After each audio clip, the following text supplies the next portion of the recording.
Why don't we kick this off? How to extract people from cults. Have you ever had to do that, Luke? Not yet, but maybe it'll come up in the future. This is something that happened recently. I won't go into too much detail because I don't want people to actually identify who it is at all.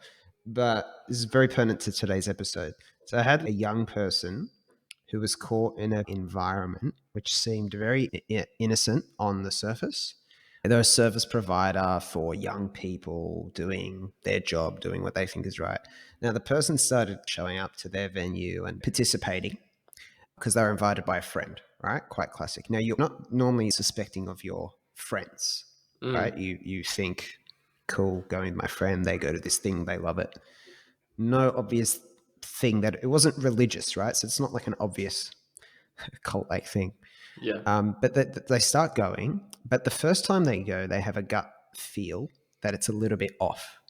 Okay. Now I think we all relate to that feeling. So they have a gut-like feeling that it's off, and they say to their friend that regularly goes, "Hey, does this feel weird to you?" Because the person running this thing, everyone kind of cowers to them like they're an idol. Everyone's kind of deifies them and keeps coming back, keeps spending a lot of money to be here, not seeming to really get any benefit out of it. And said this to the friend, and the friend goes, "No, like, what are you talking about?" Like, absolutely unsuspecting. It's kind of this idea, you're in a bubble. You got no idea when you're in a bubble. Everything feels like reality. And so I started talking to this young person, and and they're talking about some of the things going on. And it was just like a process of calmly bringing to their attention, I guess, some of the realities about the situation they're in and reflecting it back to them. And then trying to get out of this environment, the leadership of this organization provided a lot of kickback and kind of exploded. And it got hostile. Yeah, there's a lot of like arguing and threats and stuff like that. So the aftermath of this was like this person feeling very guilty for being duped and thinking, I'm kind of stupid, and like, how does this happen? And also, how does my friend get me into this situation and say they're my friend? But also, how does my friend not see this? And as one of these occasions where I was really kind of, I feel like for some reason or another, I feel like I've learned a lot about human behavior. I'm nowhere near as good at understanding human behavior as today's kind of topical thought leader, Robert Greene, the great Robert Greene. But for whatever reason, I feel like I've picked up stuff. Life experience teaches us all a basic amount. And it's one of the few instances I get on a day-to-day basis to really share that and apply that to other people. And so we all end up in these situations, but we're in workplaces with other people, right? And that's something everyone's going to participate in, more or less. You're in family dynamics, and you're in relationship dynamics all the time. And today, we're going to talk about Robert Greene, and I want to talk about it because people are walking around unarmed and unaware of the deeper complex, and everyone's quite naive. Everyone is quite naive, unsuspecting, and the human behavior is incredibly complex. There's a lot of people who think they're doing very good stuff in the world that are causing a lot of damage, and we're all kind of walking around vulnerable. I almost put you in a similar position years ago, if you remember that story. Right? Not going to talk about it now. But remember, I referred you to a particular course, and someone tried to get you to pay thousands of dollars. Sure. Very. Which was not what I was. That's a great example, actually. That's a great example. Speaking around it, someone seemed to have good intentions, was doing personal development stuff, wanted me to participate in their stuff as a bit of like, you're slightly ahead of my average kind of customer. It'd be good, and you could, happy to support this person. Start to get a bit like, I had the gut feel. That gut feel kept coming back to the gut feel. And then I talked to you about it. You were asking, you saw this person on social media. You're saying, is that stuff any good? I go, it's not for me, but if you want to work on whatever, if it's confidence, if it's mindset, whatever, give it a go. Have a conversation. Person tried to was it shopping center lunch? Yeah, I mean, I attended the cafe and had a conversation, just a general conversation. And then basically you did get that distinct gut feel that something was like, Yep. things are not really adding up, simply because you can't really see what the actual purpose is. But there's a lot of enthusiasm and energy, Yep. which can blind you essentially Yep. if you're not careful. So Yep. yeah, that's a good example. Yeah, and there's a lot of like pressure applied. Yes. So where people will see this a lot, young people, particularly younger people, you be very careful in the personal development world. We plan to do in the next big series a whole episode on that. There's some very strange subculture things happening in the personal development world. Not all personal development is like that, but there's large portions of it. So that's just a pre-frame of like why this is important and how it's relevant.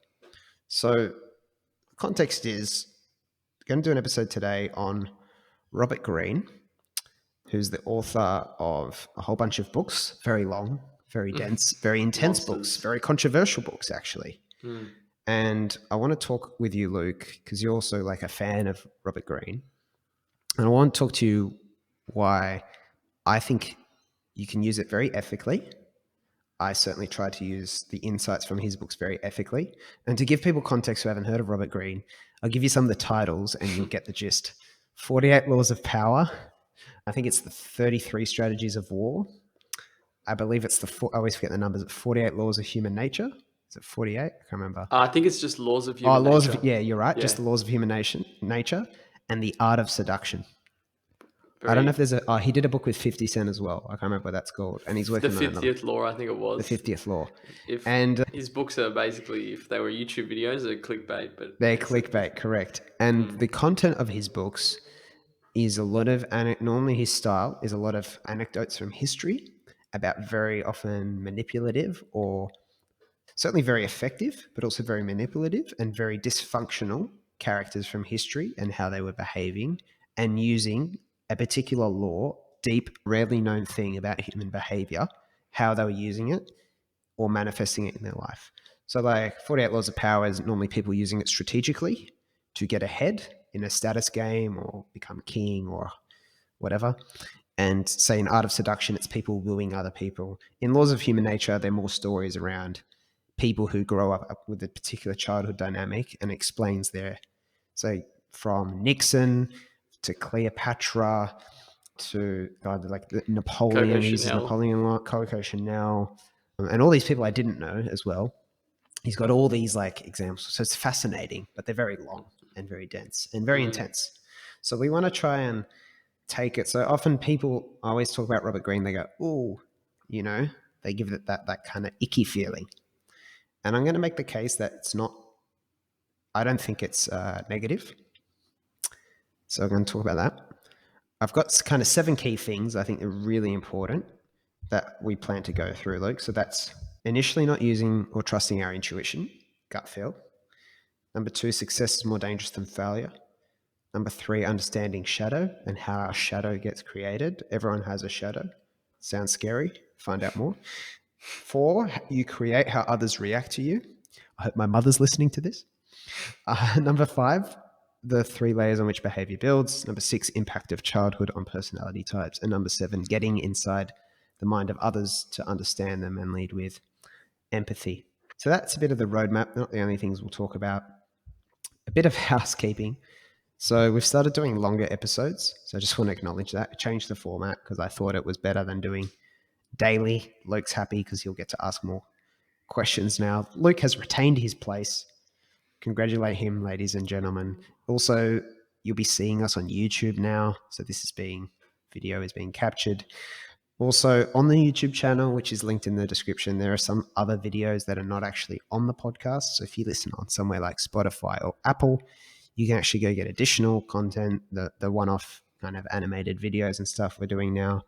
You can subscribe or just check it out on YouTube, just so you know there is other stuff happening than is just on Spotify and Apple. And then always just like for updates and basic insights from the episode of the week, the newsletter is in the description.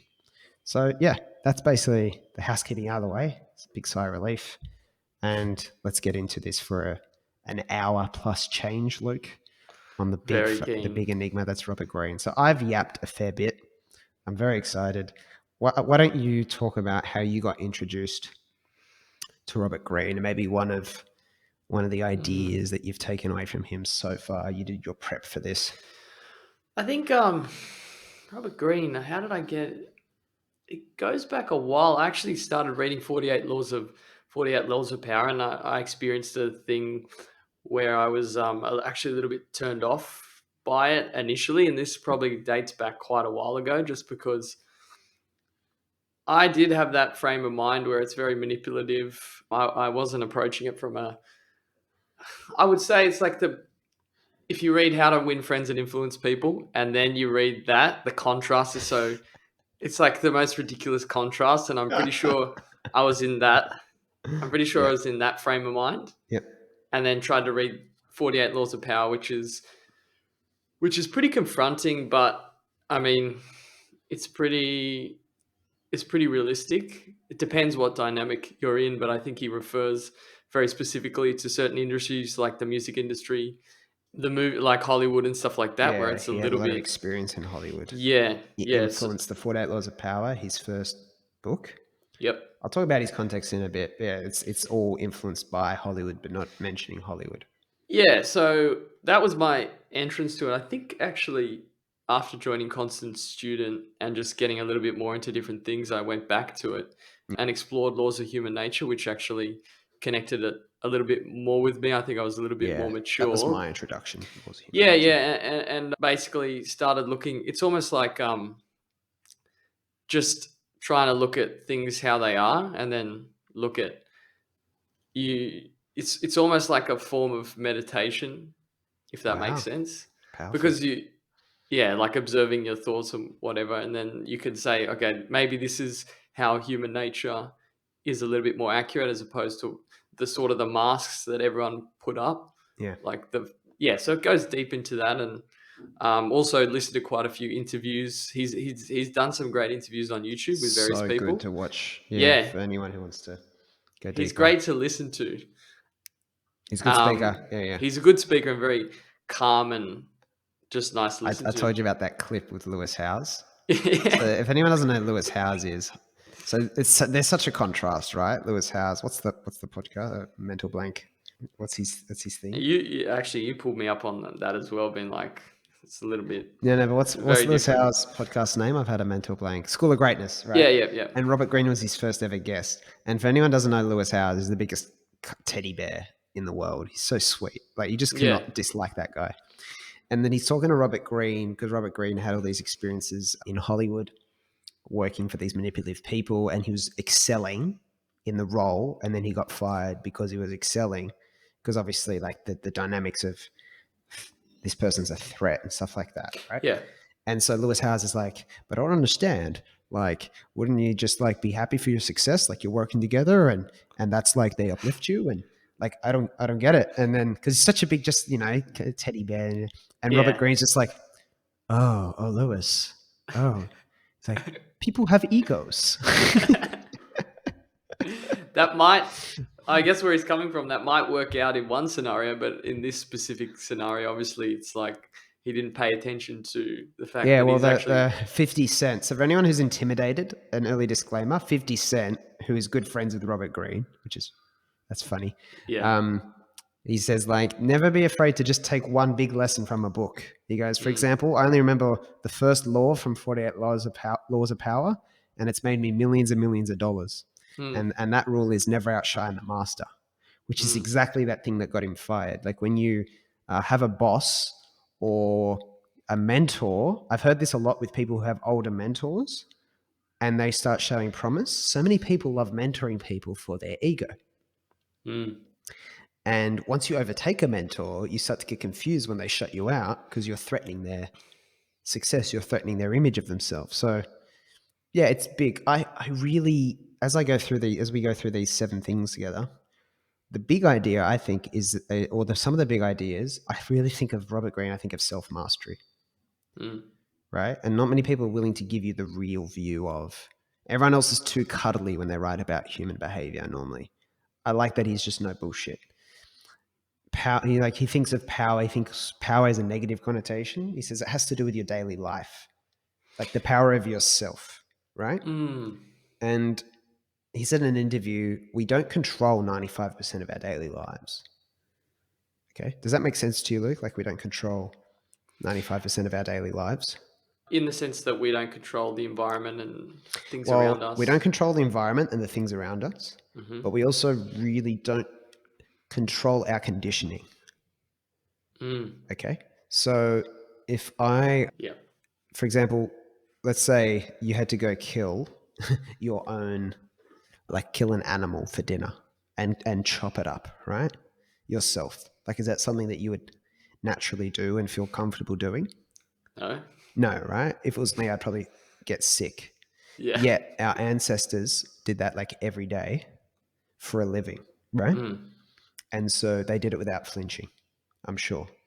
So why do we get sick? What is it? It's like, oh, but it's so disgusting.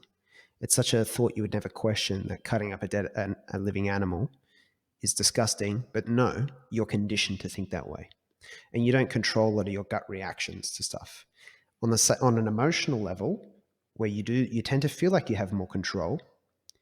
You don't quite have as much control as you think. You really think that you author a lot of your thoughts, feelings, and emotions. You like 95% is a crude approximation. Really, it could be 99% that you don't control. It could be 80% you don't control. It's impossible to actually nail. But so much of your, not only your environment and what happens to you, but also internally how you're conditioned to react to things. Like you don't control when you get afraid, right? It's not a button on a remote. You don't control that stuff. So if that's the reality, you do have a small locus of control, and we'll get into like you want to talk. I think you want to talk about that. We'll go through Sam Harris at one point and talk about the free will thing. Mm.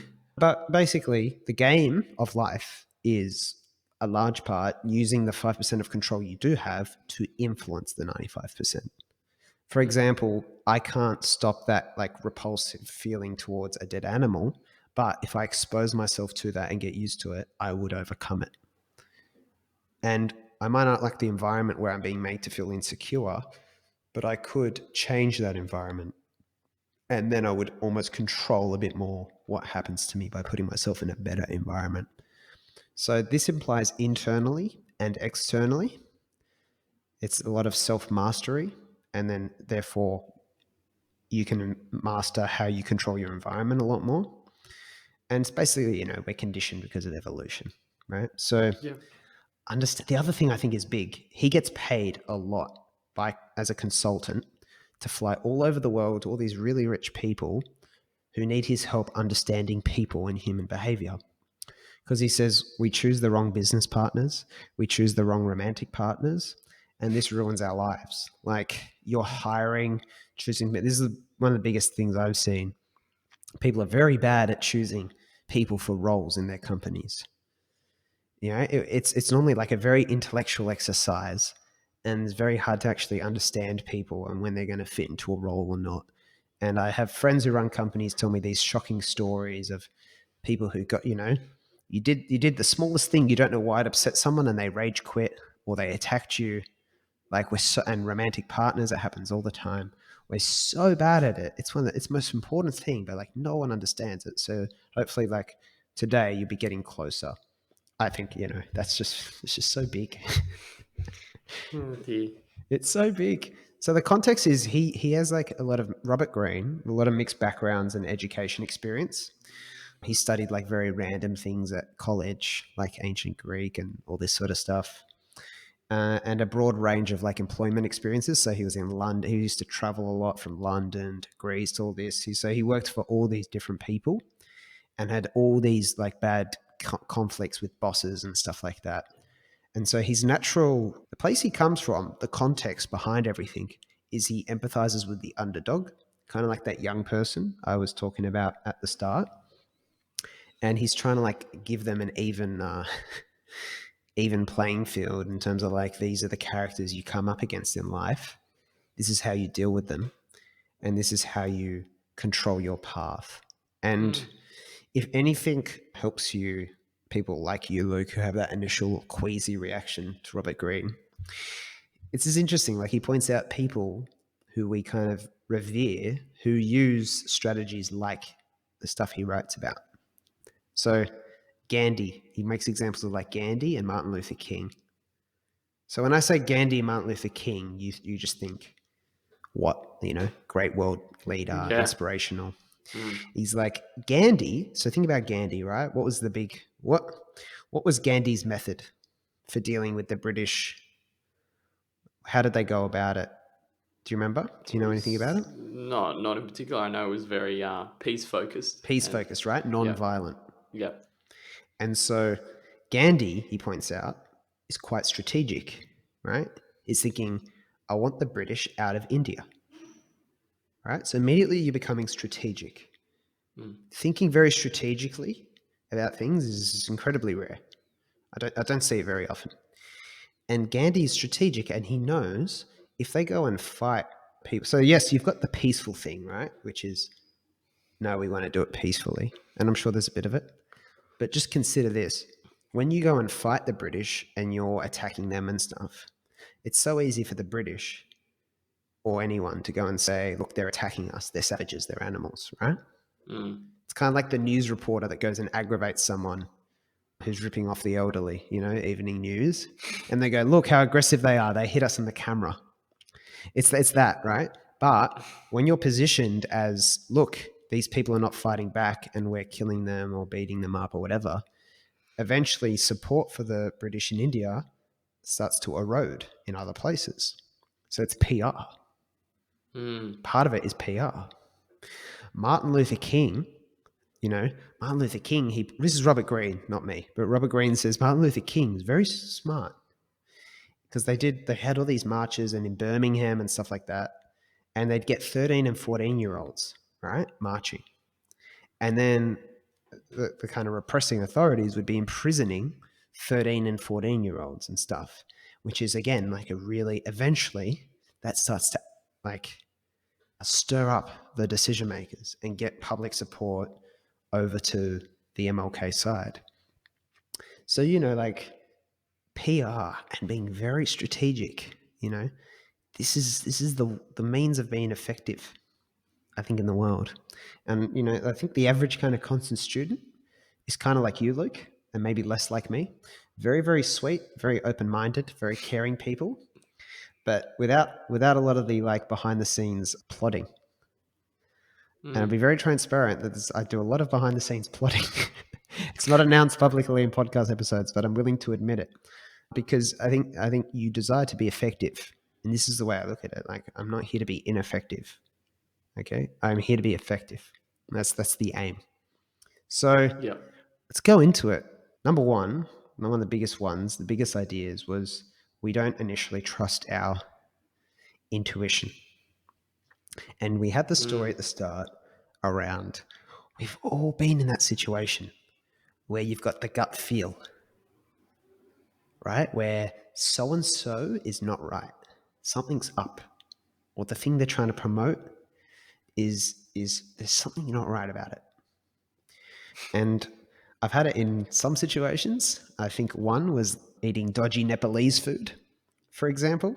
I remember being in Nepal and my friend buys these sausages and we don't refrigerate them and we take them up the mountains and they're all having them. But I think, oh, is that going to make me feel good later?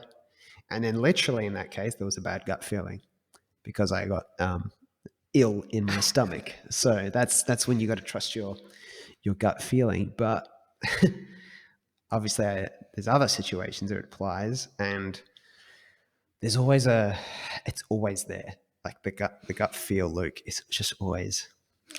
It is. I do have so often it's hard to distinguish between like a bad gut feel or something that makes you uncomfortable that you should do.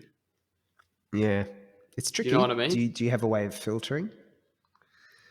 Well, typically, if you feel fearful about something, but you kind of know it's the right thing to do from I guess maybe call it a strategic level, or Yeah, you know it'll better you, but maybe you fear you might be embarrassed or something like that. yeah, Actually a good. That's probably something to the side. The gut feel is more like something's wrong here. yeah. You got to be careful because this can get confusing. Because what I think intuition is, put it this way, intuition is essentially absent from our education system. Yeah, it is like 95% of what you should listen to. Yeah. So can you Right? make that So the distinction? reason why it's so hard to put in the education system is because it is a very non-intellectual force. Can't put it in a PowerPoint. Therefore, you're not going to put it in a paragraph. You're not going to draw a chart on the whiteboard and say, guys, this is where your intuition is. When you get this gut feeling in your tummy, kiddies, make sure you listen to the gut tummy feeling, kiddies. The place of training it, I think, is, all right, guys, we're going to do this today. How do you feel about doing this? And it's like reps, training by reps, right? Like, oh, I didn't listen to my gut that time and I did something I wasn't. So you might want to break it down, right? Things to work on. When you get a feeling, every time I've had a feeling like, oh, I feel like I should do that, but I don't really want to, I wish I'd listened to the gut. So that's one. actually the gut saying you should Stay away from it. Right. I think. Let me say it again. Every time I've had a feeling that I should do something, but I don't, my gut is like, I don't really want to do that. Versus you say, you messaged me before, not long to go till the podcast. Woo! You sent me a WhatsApp message, right? That's excitement for something to do, right? That's what you want. That's a positive compass signal.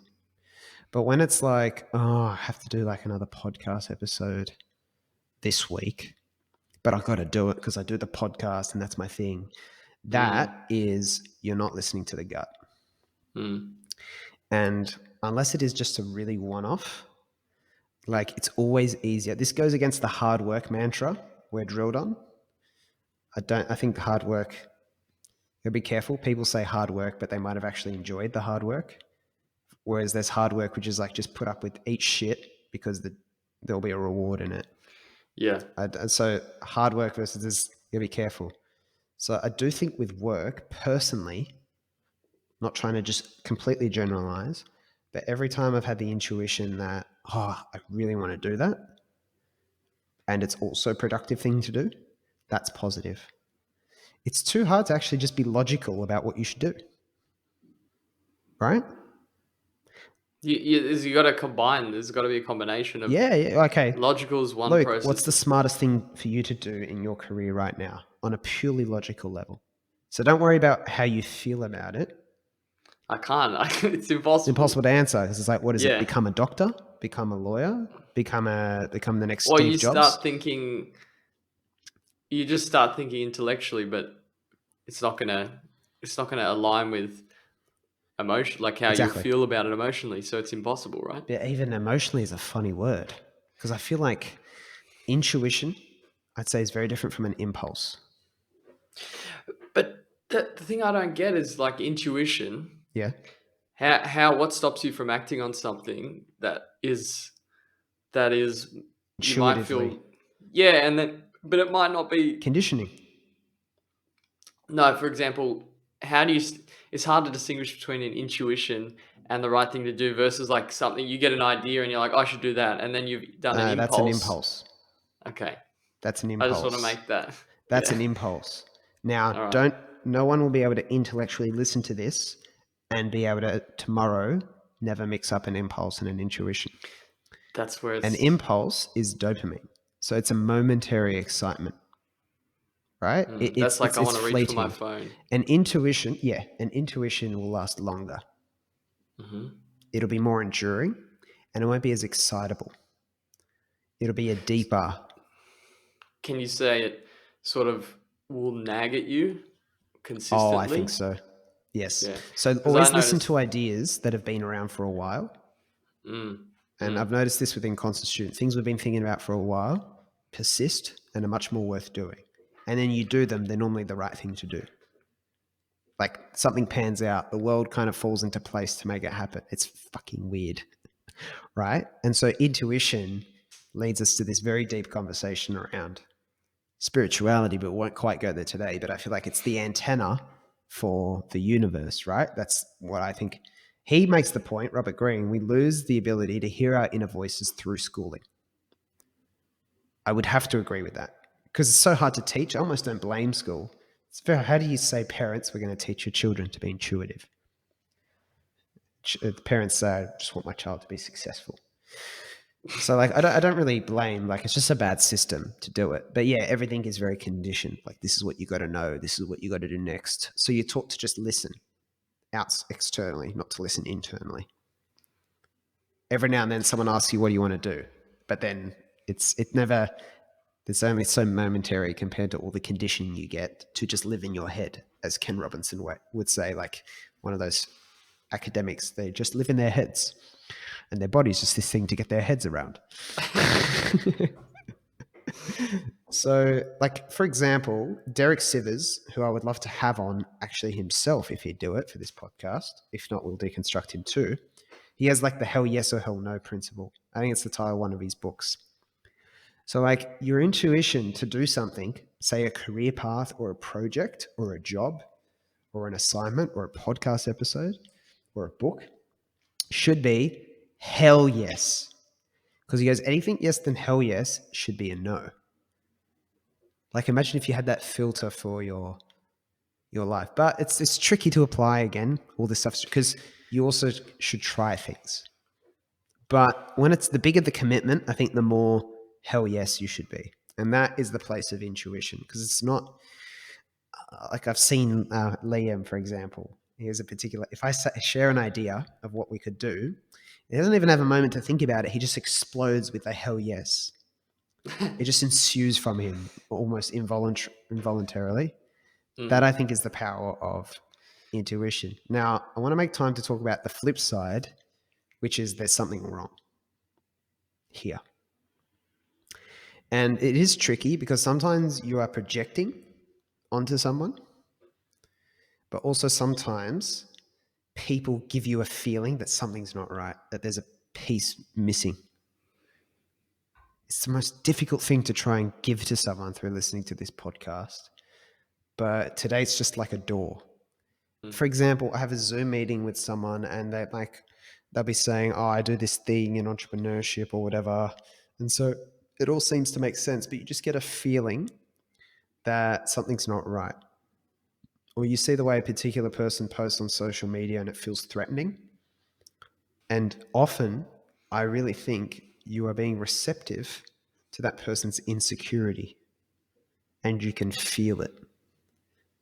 And I think there's lots of situations where we internalize it saying, I'm jealous of that person or something must be wrong with me. I feel negative towards that person or I feel like they shouldn't be saying something. I think we're very hard to decipher it, but we are very receptive to other people's insecurity on an intuition level. Does this tie into anything that Robert Greene talks about? Oh, everything. Everything. Because his advice is trust your gut. Well, yeah, but like for example, intuition. How much does that tie into subconscious body language and tonality and all that sort of stuff? Absolutely. So there's a story. It wasn't by him, but there's a story about a nurse who was looking at her father-in-law's face, and the nurse worked in emergency response in ER. You've heard the story, and I think I told you maybe. She was looking at him and goes, "Something's wrong," and he felt fine, and they're like, "Nothing's wrong." And then she's like, no, something's wrong, called an ambulance. And then his face started to go blue and he was having a stroke. She'd seen it so many times that she'd learnt that. It's like Astro the dog, going back to Astro the dog, like conditioning level awareness, but not conscious awareness. So she didn't actually know what it was, but physiologically triggered a response because subconsciously recognized the early signs of stroke because she'd seen it so many times. And that's the intuition you develop. So when you come into body language, it's not just this magical aura necessarily that they're radiating, but sometimes you're interpreting someone's body language, the words they use, stuff like that. I'll give you the perfect example, dating. Dating and also like reaching out to people cold when it's business. I was about to say something I'm not that well versed in, but Oh anyway. yeah, well, mate, this is the place to be. Art of seduction, because people will pick up an energy from the way you message them, and they'll ignore you based on an energy. Even if you took a pickup line out of one of the best playbooks, there is this deep level of you subconsciously not knowing the signals you're giving away that give yourself away. Whereas if you audit yourself, so many of the successes you have, say reaching out to people, landing a job, performing well, seducing someone, let's say, is when you just kind of fall into flow and it's quite automatic and it's Mm. quite non-intellectual and it's kind of non-like, so like this power in everything of intuition, huge, right? And we're not taught to trust it. We're So just not taught to trust it. basically, the things we have developed deeply, which are deeply subconscious, being picking up on all these things, is something that will rise into essentially won't even will it rise into consciousness? Not really. It's just Well, this a is what I do, sense. right? I'd say 2020, this lesson really hit home. And so I just gradually listen to intuition more than any other piece of information. So almost like, Yeah, let's say, for example, should we do an episode on Robert Greene? Instead of you're just like, thinking, oh, is that like will that marketable and is resonate that blah, blah, with blah? audience? Yeah. Yeah, yeah. Like there's a bit of that, obviously. But instead of just purely that, it's like, does that feel like the right thing to do? And then you're just pausing to like see how the idea fits with you. And then you're like, but I didn't even do that because it was just like an immediate like, oh fuck, It's I like, have to do an yes, episode on Robert Robert Greene. Greene. Yeah, 100%. All right. And see how it's non-intellectual. That doesn't mean there can't be an intellectual component, because I think the intellectual part is where you kind of helps you communicate it to other people. Mm. So just think about intellectualized like stuff as the language everyone understands. But if you overdo it, it's like over translating it. It's like putting it in old English. But intuition Mm. is a language only you understand at first. I can't Mm. give you my like my sensations. I think that's why I'm having a little bit of troubles, because I guess we're trying to talk about something that's a sense and that's Yes. individual. It's like you It's like can. talking about It's sight. almost. It's like talking It's about yeah, what you're yeah, yeah, seeing. yeah. It's very challenging, but it's so important because Oh, it's it's the everything. thing that's look. When I think of it, it's a lot of positive decisions that I've made personally have been as a result of that nagging Intuitive. feeling Yep. that won't. It just won't go away. Yep. It's a signal. Um. It's the most powerful signal you have. Yeah. Yeah. So, I mean, that's a big one, and it's as much useful as getting you out of bad situations as it is like what you should seek and do more of. Right? Mm. Intuition. But the second thing to move on, the idea that success is more dangerous than failure.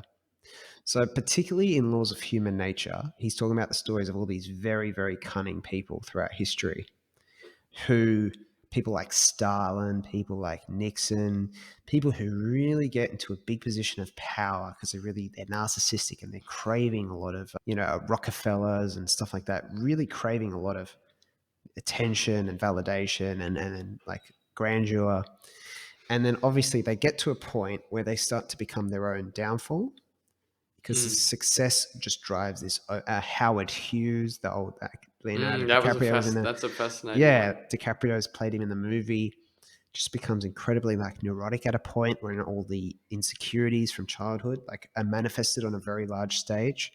So he talks about, Mm. obviously all this stuff comes very much into ego, understanding ego a lot better. And it's a very Charlie Munger idea. Like the previous episode would have been on Charlie Munger for people listening. And he's big on this. It's like much more dangerous. Your success, it activates your ego so much more, right? You start to get this hot hand fallacy. You think everything you do will just Mm. be a winner. So you start making big bets accordingly. You feel justified doing things because like, I know the way, I know what's right. You got But stories then like how that. does that Yeah. then like how do you distinguish between, sorry to cut you off, No. then that could be seen as intuition almost.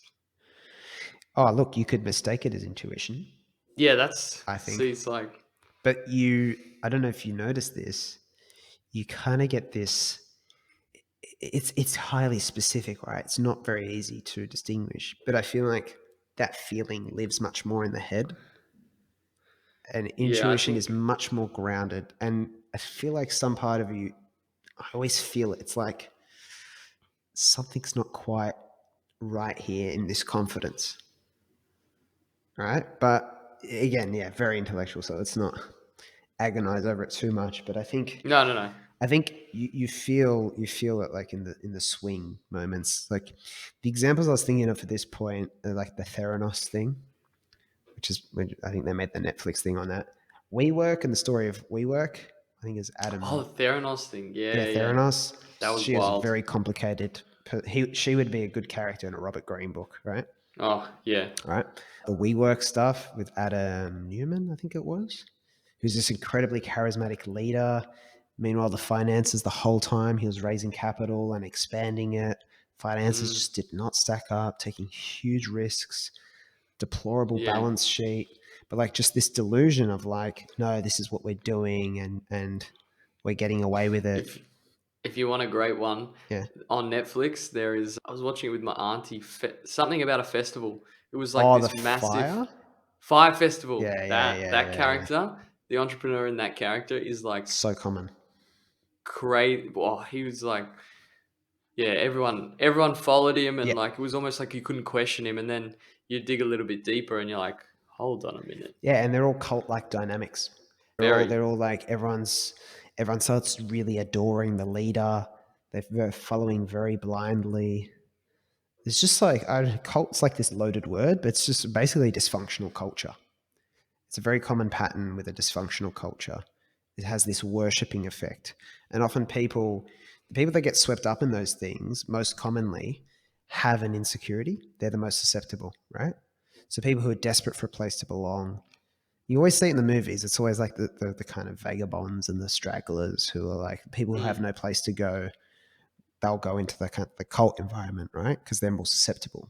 mm, They're so desperate for validation, sense of belonging, acceptance, that when they find it and they find someone who gives them a lift that they don't get anywhere else in the world, they're so addicted to it. They wrap their entire sense of logic and perspective around it and make it mm. impregnable so no other logic can penetrate. It's yeah, it's funny if you don't access that deeper level of analysis because when you listen to someone like that, everything's lining up in your Yeah, almost they subconsciously. create a story that's cohesive. Yeah, but also the way they communicate it, it just draws you in Yes. completely. Yes. And if they're very, for example, a very charismatic leader Yep. will make you even the best of people question like, oh yeah, that makes sense because it just hits all those subconscious buttons Yeah, yeah. You're looking of for like cohesive confidence. narratives. Mm, You'll settle for a narrative that's cohesive, not just one that makes sense. So like it just has an answer for everything. Yes, like where else is housing bubbles, Big Short, right? yeah. This is where people get these delusions, become very self-deluded. In a very Taleb way, they're divorced from the consequences of their actions too. And like the success thing is like a real ego boost. Whereas a lot of the wisest people I think I know or you and I know, not just public figures, but even I think about like Gilly. And I have to give a shout out to Rob Bolton, who was a very, very nice man, helped us so much with launching 18 and Lost and worked for 20 years as the education editor for the AFR. It's like, had a glittering career in media. And, I'd always ask him for advice because he was so happy to help. And Mm. I'd ask him for advice about media. And he'd always say, Joe, this is what I think. And he'd have golden advice. And he'd go, but this is just my biased opinion. It may or may not be relevant to you. And he'd always finish with a disclaimer, even though it was in his field. And Gilly so often does that as well. He goes, "Oh, but I am just a product of my experience. Like I don't know if I can go beyond that." And it's very very Munger like wisdom that the real Mm. people you listen to often really give so much disclaimer to their advice because they're so cautious about this being an authority figure that you blindly listen to. It's so hard to generalize advice.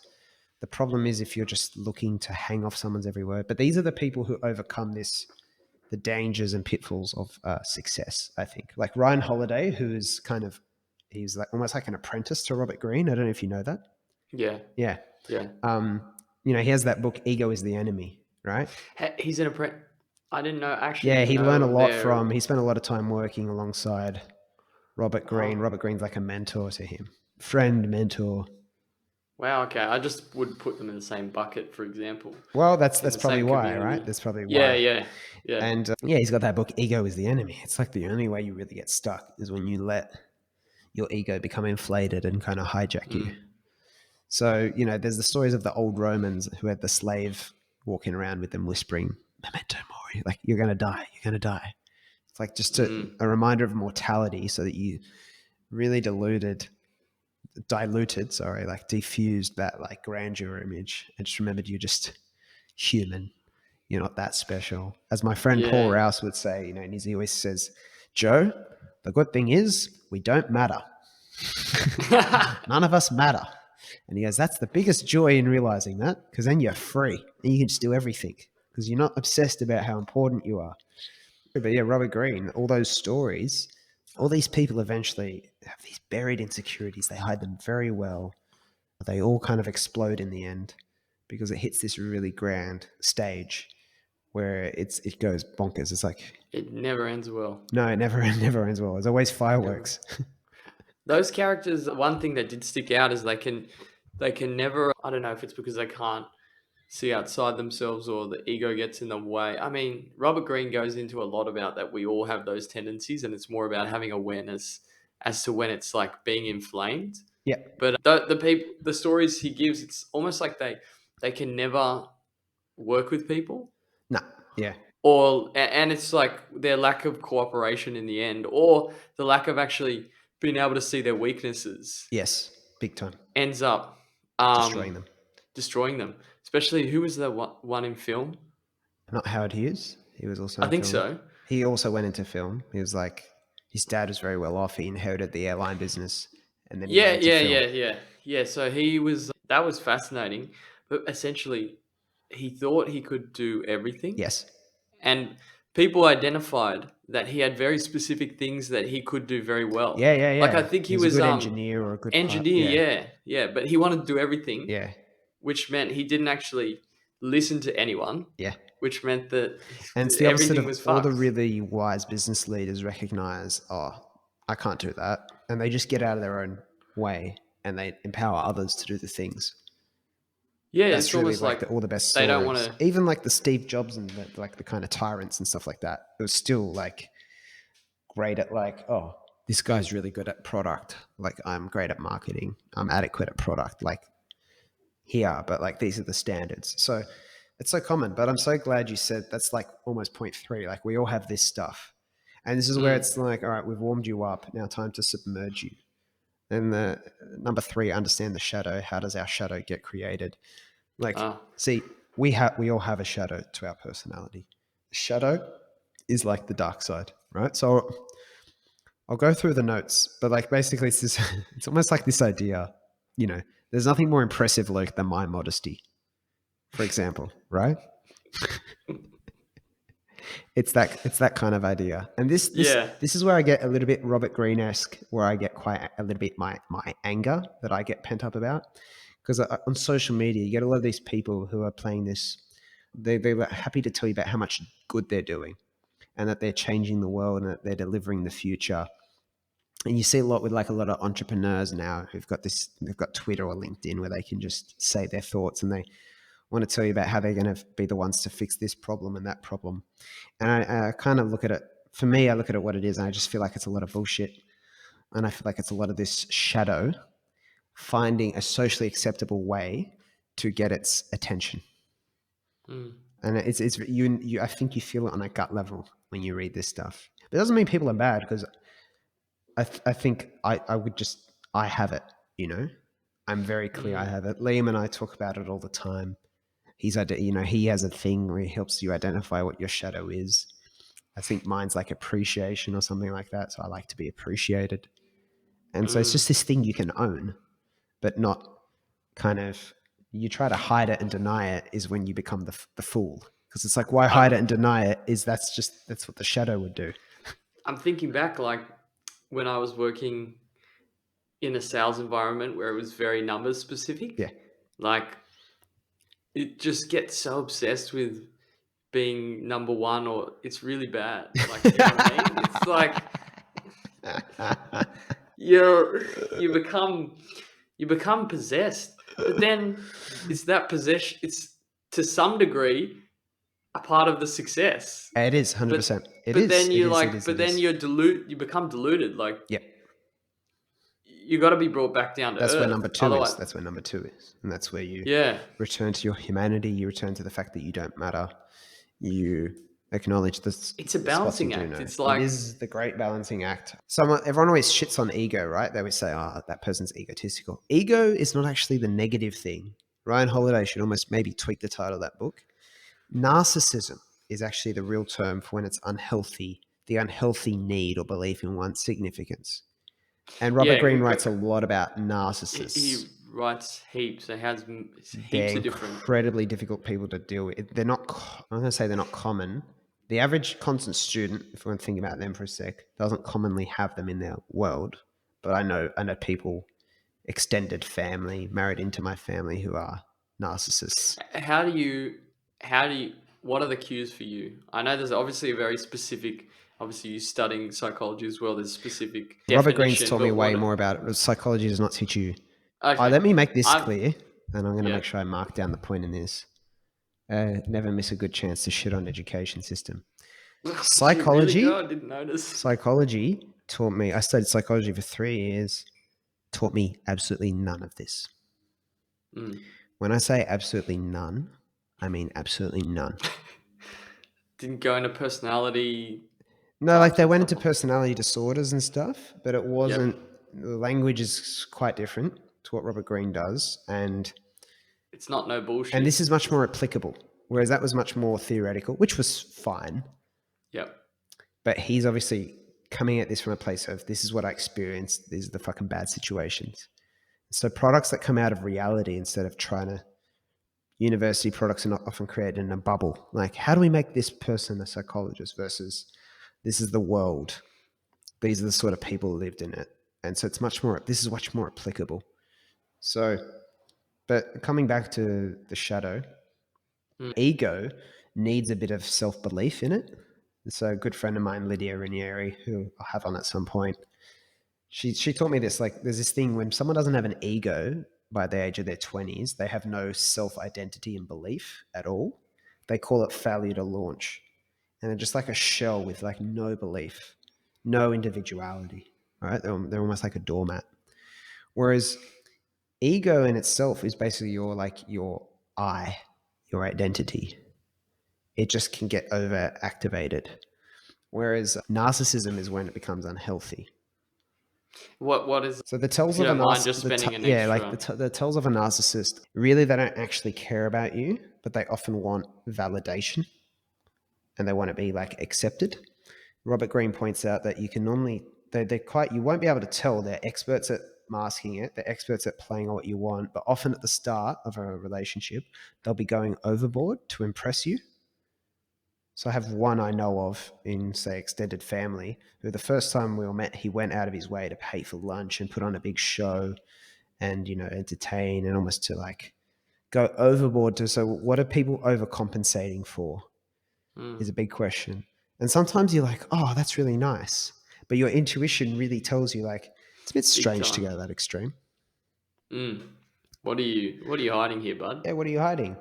So there's a lot of that, and there's a lot of, so it's often hard to tell. But then if you're ever in a situation that has any stress attached to it or real stakes, like you're working with someone, you're living with someone, you travel with someone, that's when you will realize. But you walking on the street talking to someone, but Robert Greene points out that you can look at their eyes. Their eyes are very rarely like really looking at you. They're always thinking about themselves. So their eye contact will often be poor because they're always trying to play to you because they need your approval, your validation.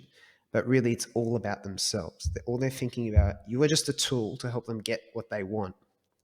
And they've always completely justified doing anything necessary to use you to exploit you to get what they want, because they've formed this idea that they're so important that that's acceptable. It's like me saying, what Luke needs doesn't matter, and whether he's happy or not at work doesn't matter because I'm leading this and I'm going to fucking save the world. I'm going to fix the education system. I'm going to fucking do this. My podcast is going to be the best. And Luke's just this monkey that's got to get here on time and blah, blah, blah, and put in the hours. You might be right, but no. What? Yeah, I guess for me, the thing that sticks out, sorry to cut you off. No, you haven't. Yep. Is treating people like they're just a means, like yeah. They're a tool. they're not they're a tool. means Like they're to not an a human ends, being. They're ends in sort of themselves. Yep. yeah. They're sort of, and you can sometimes, I'm not sure, Yeah. but you can tell when someone's not listening, and if That's right. it's consistent, like it's very, very consistent throughout. Pretty much, there's never, someone's head can be somewhere else. Like Yeah. I'm sometimes, You're a space cadet. maybe I'm not listening, but yeah, I'm a space cadet. I go through that, but like when every single interaction is the same, and you get the sense that someone's not listening and they're just waiting to speak over you, and that for me is the clear. It is. You've nailed it. You've really nailed it. Going into it, so why it happens, right? So Robert Greene, people hide their overt impulses because it's worse than admitting envy to themselves. Yeah, because worse than admitting envy to yourself is indicating envy to others. So often someone will retaliate or be negative because they don't want to admit that they're jealous. So that's why you get a lot of people who show anger towards you, hostility towards you. And they almost attack you at times because it's better than actually admitting to themselves that they're envy. And he says a lot of it is everything's childhood, right? Everything psychology, human behavior is just childhood is 90%. Childhood and society has this drive to be all perfect all the time, right? That's why everyone gets an icky feeling when Robert Greene books are brought up. Like, oh, isn't that a bit dirty? Isn't it a bit dirty, Joe? So we repress anything that society would say looks. It's a classic example: people who hide their homosexuality or if they're transgender. That's like the very salient, like, oh, society doesn't deem that acceptable. But we all have other things, right? So even you go to Freud. Freud was almost very bad at communicating what's probably true. A lot of stuff around the Oedipal complex and attraction to parents and stuff. Robert Greene goes over that a bit. It's like, it's not like we just want to go have sex with every single person necessarily. It's more about when we're young, we have a separation from our parents. Like you eventually realize you're a separate being from your mum at some point. Before that, you probably think you are the same person because you're feeding off your mother and stuff. Then you realize that, so you get separated. So then you have a psychological desire to attract. And that's why you so often, romantic relationships is all again about your parents, right? You always attract like someone like your mother, or if you're, a girl, someone like your father. But it's not. So everyone's like, oh my God, that's so disgusting. It's actually just perfectly, I know. It's perfectly natural. It's the problem is in judging it. And so we have all this stuff where we repress stuff. And so this is why people react so much on social media. It's why they're so quick to get behind a cause and just be part of the chanting mob. It's why they always love in Australia, like the tall poppy syndrome, being able to tear other people off their perch. Why does that feel good? Because it's a lack of love for self, or a lack of fulfillment in self, that we don't want to actually consciously really acknowledge to ourselves. So it's like you've suppressed this void that you have, and you don't actually want to acknowledge it. And so, but energy has to go somewhere. So it looks for opportunities to express what's anger at the self, to express it against others. Does that make sense? Yeah. So if in the case of, you see qualities that you admire but don't believe that you can attain, then you're going to feel envious towards that person. Yeah, but you don't want to feel envious. It's not cool to feel envious, right? Whenever we ever jumped on a call and go, Luke, you know what? Joe, you know what? I'm really envious of Dom lately. It just never happens. You'd think, what would happen if I told someone I envied them? Right? That'd be weird. They'd think, what the fuck's wrong with you? What are you, like a Robert Greene reader? So it's not acceptable. It's not socially acceptable. Therefore, you internalize all of that and you say that's not acceptable. Luke, you have this conversation with yourself, unaware of it yourself. So you say, so what is it then? What is that thing? Oh, it's not a problem with me. It's a problem with them. Because if you don't, the traits you admire but you envy, so instead of being able to justify you have that, you try and take them down. So you just try to bring them down to your level. To your ego, that is less effort, right? It's like I have this hole in my self-importance. Ego's priority is mainly self-importance, right? So you have this hole, and to your ego, it's easy to actually just bring someone else down than it is to resolve it and work towards it. It's more energy efficient to actually just attack others to the perspective of your ego. Yeah, it's fascinating, really. I think Robert Greene also is very, I hope I'm not mistaking this, but he's very into meditation. Yes, I believe so. Yeah, Yep. and I He's think he hyper uses self-aware. that. He's hyper self-aware. Yeah, he uses that as a way to decouple from the ego. Yes, it's one of the best ways, and that's what all these things that people talk about, exercise and meditation, even psychedelics, they all have the same effect of deflating ego. Humor is one of the most underrated. Again, I have to give a nod to good old Paul, who I think listens to this. And that's his whole thing. It's like, if you laugh, your ego is not present. Because laughing at yourself and laughing is a place of surrender and non-seriousness. Right? So this narcissism and shadow thing, and we all have it, right? So I have an ego, guys. Part of percentage of why I do this podcast is I like being listened to. I've chosen a co-host who's good at listening, not someone who's trying to compete with me my friend Byron, good old Byron Dempsey from Driven Young. He goes, I was worried when you said you're going to bring someone on because I love the old episodes. He goes, but Luke's great. He goes, I go, yeah, it works really well because he's naturally curious to ask questions, but he's not trying to wrestle the microphone off me. He goes, yeah. He goes, if it was me, it wouldn't work as well. Because Byron likes speaking, Yeah. And so I'm fucking here telling you guys, I have a shadow. I love a bit of attention and appreciation. Okay. I enjoy the feeling of every time someone clicks subscribe on YouTube. I enjoy it.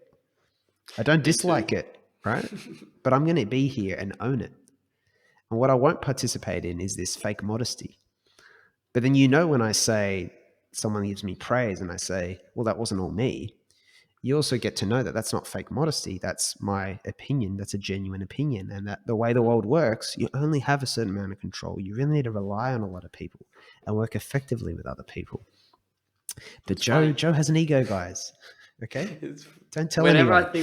Whenever I think I'm becoming more self-aware, it's almost like then I get this, then the ego sort of starts playing into it. It's like, you're becoming this, you know what I mean? Self-aware Like person. It's like, no, get back down. Alan Watts says it's like thieves in a building and the police come in, right? And so thieves are the ego and police is self-awareness. And so what the ego does, it just hides on a higher level. So police on the ground floor, and then it goes up, and then they come up to the second floor, so they go to the third floor. And this is when I talk about all the people on social media saying they're changing the world and they love telling you about it. They're actually, most of them, not very effective. The look and feel is that it looks like they're doing heaps. But I can tell you from someone in the space. But again, is that just my ego commenting to hide on the highest level? And it is. but it's also, I believe, true, despite that's their ego hiding on a very high level. That's their ego hiding on a very high level. Question is, it's not bad. The question is, what is the consequences? And is the consequence they're not aware of it? Then it's not great. If they're not aware that that's their ego wanting to tell everyone that they're changing the world, that's not amazing. And if that ego prevents them from being more effective at what they do, well, why would you want to be less effective at what you do? You would want to be more effective at what you do. So my incentive is not to destroy ego so I can be here and be modest Joe in the black turtleneck, just like Steve Jobs. It's my incentive. I got to get a turtleneck. Yeah, it's the new brand. I'll send it to you in the mail. My incentive is to be more effective. And this is where you can own that you do desire to be successful on some level and whatever. So, I wanted to contextualize this point around the shadow because when you see social justice warriors and a lot of, hard left people, but even just whingers, people who are negative, and you suspect their envy, why their arguments are so illogical? Because everyone tries to reason with them. It's impossible. Yeah, the reason it's impossible is because what you're actually seeing is the shadow. Right? You're not talking to a logical thing. You're talking to their ego, and the ego is not logical. The ego is outdated, primitive. Astro the dog. Remember Astro the dog, episodes 11 to 13? It's primal logic. In other words, it's like talking to a dog. When you talking to a social justice warrior is like having a conscious argument with a dog that's barking. It's just Just that the because it's a barks dog the bite, barks it's are in like English. It's the there's ego hijacking the system and trying to get energy. It's trying to get a lift. It wants to, that feeling you get when you're angry and you have an argument and you just want to win the argument. Like this other person's making a lot of sense, but it doesn't matter because they're wrong. And oh yeah. you just want the lift. You just want the lift. It's actually very energy based, right? It very quick. As soon as it's an argument, it's not about what's logically true, really. Your ego kind of takes the driver's seat, and you don't realize It it's stepped 100% in. draws you in, It does. and It's then looking. but then you go back to intuition. It's like I shouldn't be doing this. I shouldn't be doing this. I shouldn't be doing this. Yes. But you keep, Yes. you know what I mean? You get that guilt, but Exactly. you get that release, and then after you're like, fucking So hell. one of the kind of truth bombs around this stuff, summarize and refer to some old episodes. Ken Robinson points out very well, and Alan Watts would agree. We're living too much in this, the head. Now the ego is in the mind, right? So mind is different to your brain. Your brain's that like the actual organ.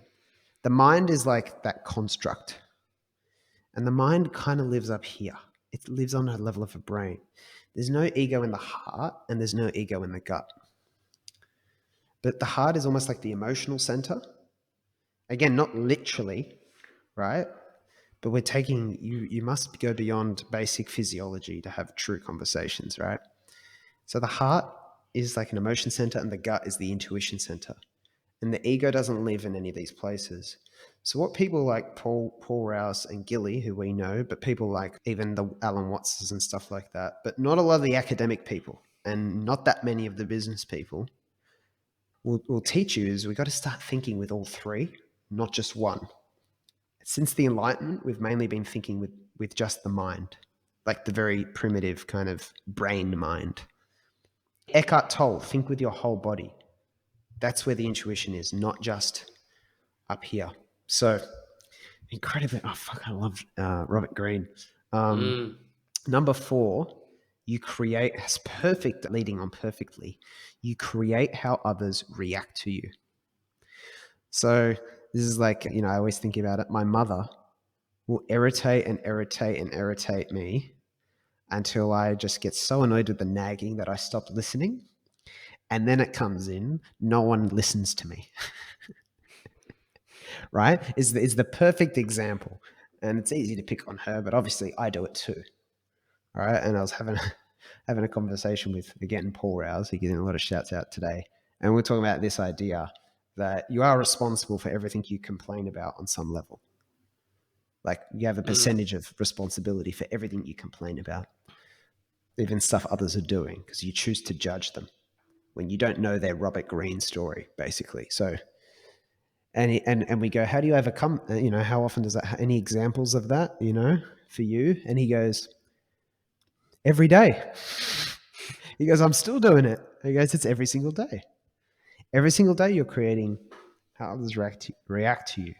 So the other example, I think a good one is like social anxiety disorder. I always love this example. So like the self-aware person who's comfortable in their skin is at a party. Someone looks at them across the room and they think, oh, someone looked at me. Or they think, oh, maybe that person's interested in me. Or maybe they just looked at me, right? The socially anxious person, exact same situation, someone looks at them, socially anxious person, oh my God, that person's looking at me. They can tell I'm a freak and don't belong here. Because social anxiety is is that insecurity around others are judging me, right? I don't fit in and they're going to figure it out. And that's where the anxiety comes. And so what they do is they have a reaction, you can't avoid it, a physiological reaction, and you're radiating an energy, whether directly because of your body language or just beyond what we understand.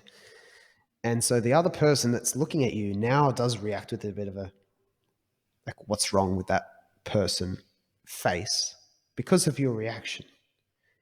But then you internalize that as proof. It's like, oh, yep, that was a negative look.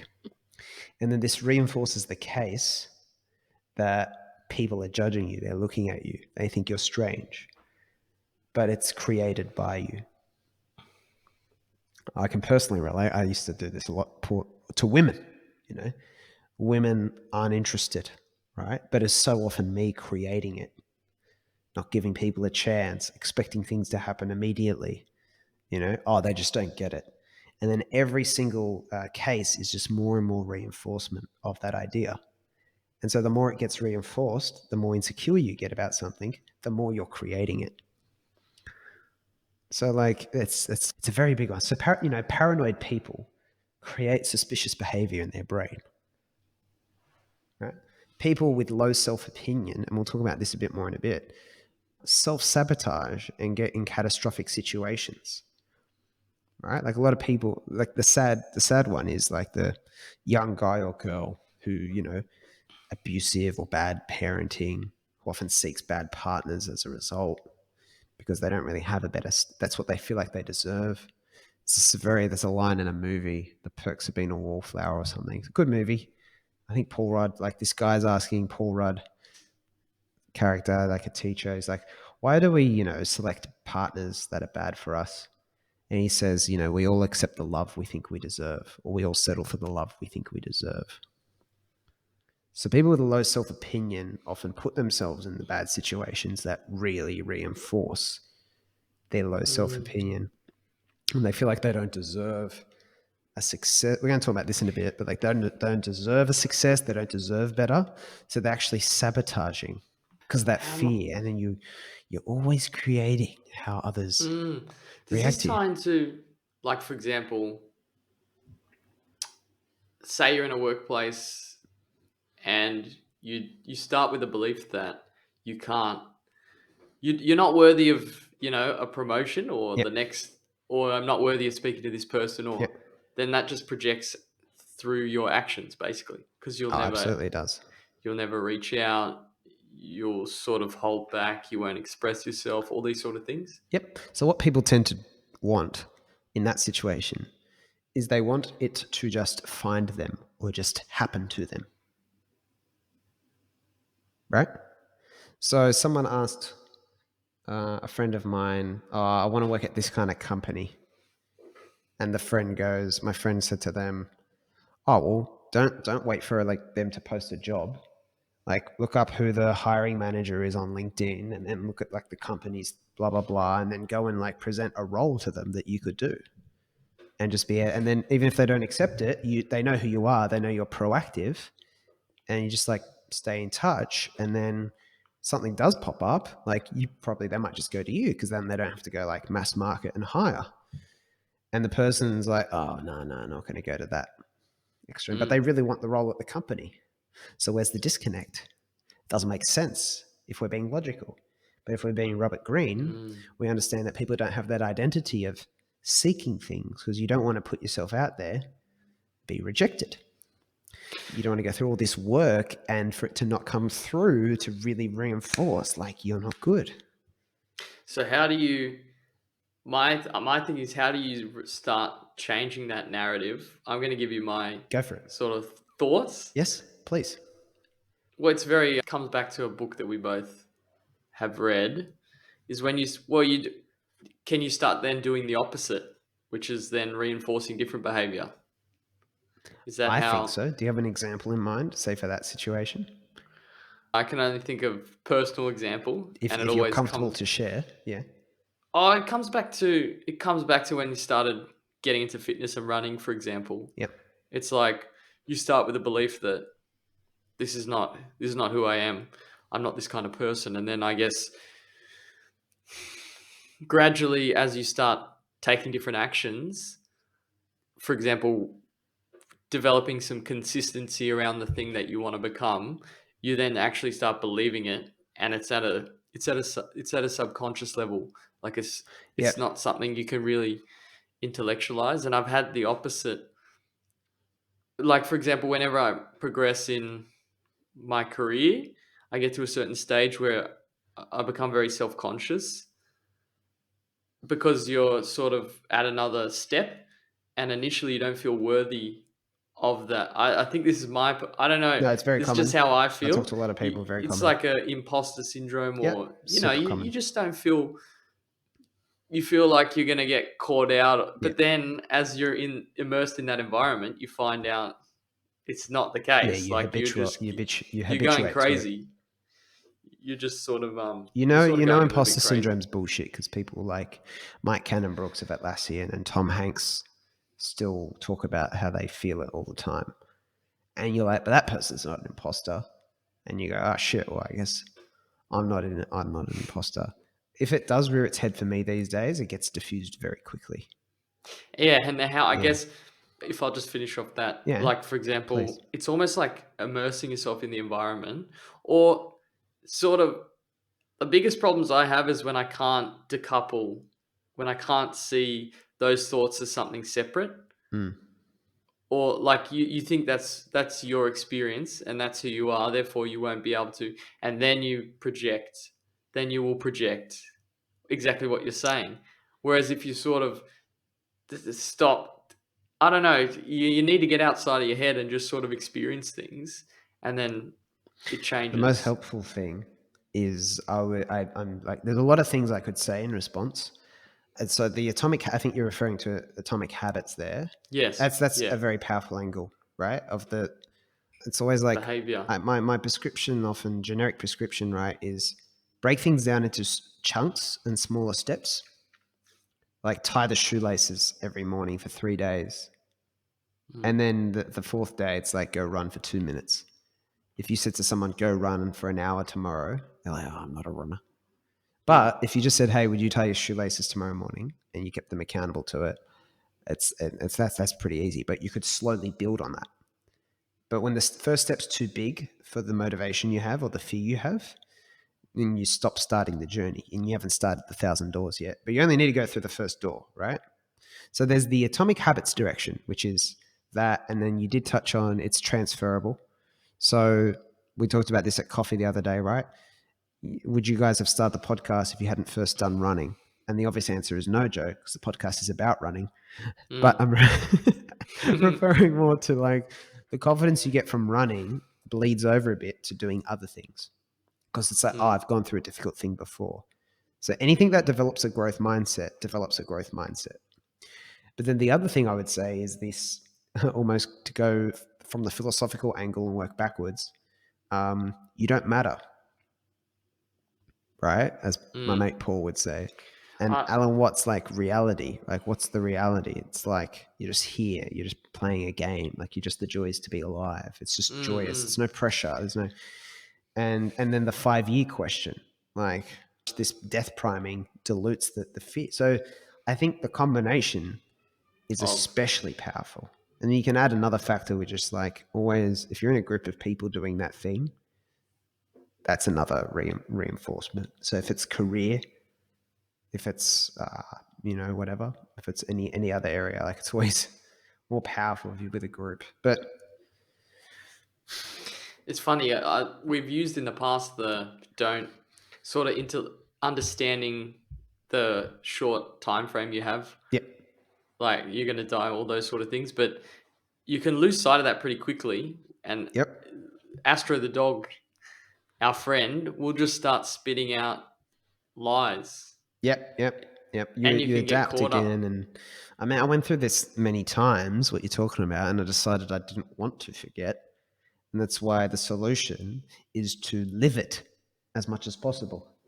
What the fuck does that mean, Joe? It means you host a podcast like this, or you have the formats where you talk about what matter. Like I was alluding to the Saturday coffees as another initiative we've started to just reinforce this, which is like, a bunch of other constant studentish people and having proper chats about where everyone's at and stuff.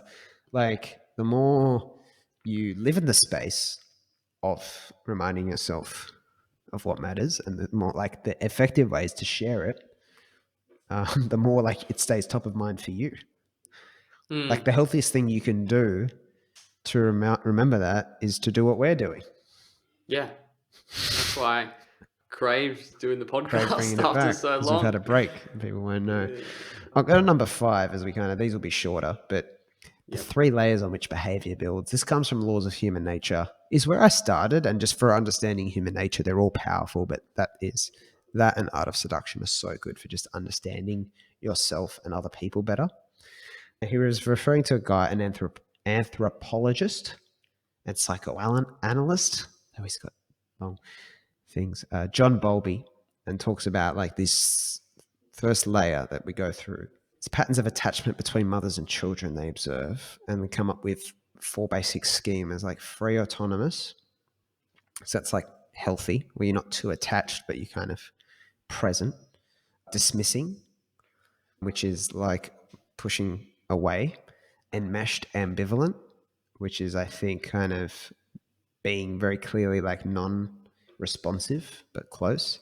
And then disorganized, which is like being a mix of showing a mix of like affection and nurturing to a baby and then confusing it.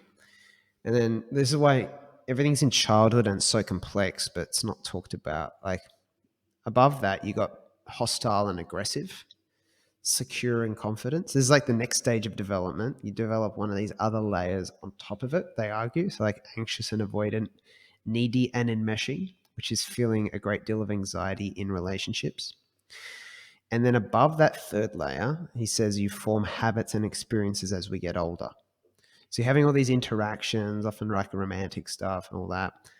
And then based on those first 2 layers, you'll tend to rely on certain strategies for dealing with stress, looking for pleasure, or handling people.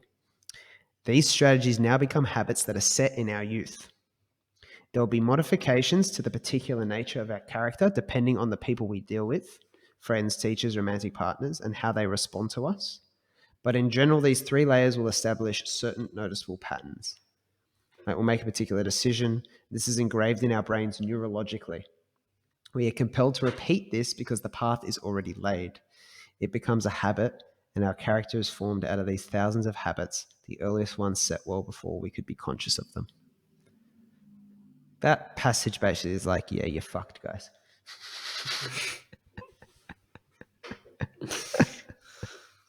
But you kind of start to understand, like, I don't fully understand every single, but it's also highly complex. By complex, I mean it's like the weather. You can't just like run through a map exactly what happened to you and then forecast how people behave or what your problems are, exactly what it is. Every single one of us is a cocktail, and every cocktail is a little bit different, which is also why it's so hard to mass treat people. And I acknowledge the good work that people, psychologists and everyone does, but you really do have to take best practice and individualize it, because it's these layers plus all the interactions you have that are all the interacting variables. So it's like, quite messy. And that's why self awareness becomes an essential part of life once you become conscious. Because like, this is understanding other people, though, and interacting in the world without judging other people, I think is a very positive use of this. Because you go through like, that person's bad, that person did a bad thing to me. And you actually are the one that goes around carrying that pain of judging other people. You're the one carrying it. But everyone's gone through this cycle. It doesn't mean that they treated you right. Like there's no program, there's no like you finish high school and then like, all right, let's see the ways you're kind of fucked up and let's try and like actually work on it. So it's just like why life gets tricky, I think, Luke. Well, you look at just one book, Laws of Human Nature, and you look at all the ideas in it, and it's just like It's too much to digest. Yeah. No, there's just so much, and then it's only you're not even scratching the surface. No. So there's no one way. There's just no simple way to look at it. No. That's why patience and understanding with people is so big. Mm. Yeah. Number 6 we're going to go through is like the impact of childhood on personality types. But I think these are worth just going through quickly as we wrap up. You had like avoidant, you had depressive, you had resentful, and you had expansive. So expansive is like the positive one. And so that's like he talks about greats like Alexander the Great and Julius Caesar felt like they were descended from gods and part divine. Bit funny. But like the self belief translates into high levels of confidence that others would feed off and recognize. It's like a big charisma idea too, right? Just infectious self confidence. He goes, you don't need to indulge in such grandiose thoughts. So you don't want to get caught up in like, I'm divine, but you might feel that way. It's not something you'd talk about at dinner parties. But feeling that you are destined for something great or important will give you a degree of resilience when people oppose or resist you. So it talks about the WeWork guy and stuff like that. They have a lot of resilience, but they get too caught up in the grandiosity of it. So they go to the nth degree. But there's a sweet spot. There is a sweet spot where like you feel that and you are, but you can keep it in check. That's incredibly powerful because you will need that, if, especially if you're a daring person, a change maker, a leader. You need to. I was talking about this with Kelvin from the community last night. Peter Thiel, remember Peter Thiel? That question: what does everyone disagree with you? You know, what's that unpopular opinion you hold? What does everyone? Any real great innovator was like ridiculously stupid at some point in everyone's eyes. Mm. He's talking about Kelvin was talking about, Google sounded like the dumbest idea when it began. Like no one needs to go search and find all this stuff online. Like, what are you guys trying to do? No one's asking for this. Mm. Yeah, like Google's like, it's an empire. It's not even a company. It's a fucking empire. So like, to have the confidence and belief, it's got to come from somewhere special other than logic. Like, in a way, like your logic and being able to really believe in your logic. So that's powerful. A big one though, especially for listeners to this, I see this a lot, is that first one, avoidant type. So I'll read out the traits, right? Afraid of success, likely due to guilt in childhood about overachieving more than siblings or other people. Often like to set unrealistic goals that are not achievable in this day and age, so they don't have to confirm the fears that they aren't good enough. They frequently withdraw despite all that. They're afraid of success in situations that confirm they're not good enough. And they often have short-term relationships and a lot of talk about projects, but not a lot of action. So they're driven by fear of failure, but afraid of success too. This is someone who needs to avoid. And so you get a lot of these big talkers. It's the idea that you want to, in your brain, like, yeah, I could do that. And you say it out loud almost because you're actually trying to convince yourself and you're overcompensating. So you see these people all the time. But then you don't actually go and do something because you're too afraid of, again, that confirmation that you're not good enough. Mm. It's very, very big, right? It's very common. And so a lot of this is childhood rooted. You got a depressive type who often did not feel loved or respected by their parents, so they internalize that because they can't come to terms with this shortcoming in parents. It's actually, you always hear like it's common in divorce for children to feel responsible. And it's often a way of internalizing it so they don't have to take their parents off a pedestal. It's just like, I don't know, very interesting. I haven't experienced that, but deep down they'll feel ashamed but not understand why they feel this way. As adults, they will anticipate abandonment, loss, and sadness in their experiences and see signs of potentially depressing things in the world around them. These types often have a secret need to wound others, encouraging behavior such as betrayal or criticism that will feed their depression. They will also sabotage themselves if they experience any kind of success, feeling deep down that they don't deserve it. And so, I dealt with someone like this who dropped out of our book project a week before I read Laws of Human Nature. So I was like, damn, we tried to really uplift the person, but I was like, fuck, where was this book a week ago? He goes, never try to lift up depressive people by preaching to them about the wonderfulness of life.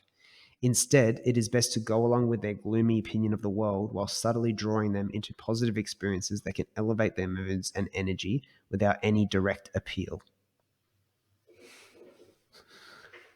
That is like, personally, for what we try and do in the community and the whole open doors for others, that is so powerfully true.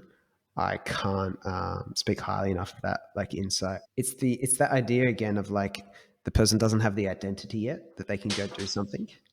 And so you preach them about, but like, and you're often the people trying to enable often such a healthy, happy place because they've gone and done stuff. They've got momentum. So like, no, it's all good. Like, it's almost like talking to someone about getting on a ride. Like, no, it's completely great, But a lot of what it does is actually convinces them that, yes, I'm low self-opinion. I'm not good enough.